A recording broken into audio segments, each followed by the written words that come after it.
আসসালামু আলাইকুম। আজকে অন্যরকম একটা ভিডিও নিয়ে আপনাদের সামনে হাজির হলাম। আজকে ভিডিও দেখতে পাচ্ছেন এক ভাই চাবি কাটাচ্ছে। আসলে বাসার চাবিটা নষ্ট হয়ে গেছে, তাই এই ভাইয়ের কাছ থেকে চাবিটা তৈরি করলাম আর একটা ভিডিও করলাম। চিন্তা করলাম যে এই মানুষটা আসলে দেখেন তার কি অভিজ্ঞতা। তার হয়তো পড়াশোনা নেই, কিন্তু তার অভিজ্ঞতাটা কি আপনি দেখেন। চাবি নিয়ে যাবেন, তালা নিয়ে যাবেন, সে সুন্দর করে চাবি অনুযায়ী একটা তালা কেটে দিবে আপনাকে। এটা কিন্তু আসলেই অনেক বড় একটা ব্যাপার।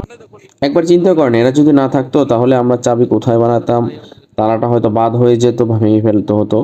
তাদের সহযোগিতা, তাদের এই পরিশ্রমের কারণে আমরা আবার তালাটিকে সচল করতে পারি বা চাবির পরিমাণ বাড়াতে পারি। তার কাজের ফাঁকে আমি একটা জিনিস লক্ষ্য করলাম, তার হাতে একটা কাটার দাগ। আসলে ওই ঘষা দেওয়ার কারণে তার হাত কেটে যায়।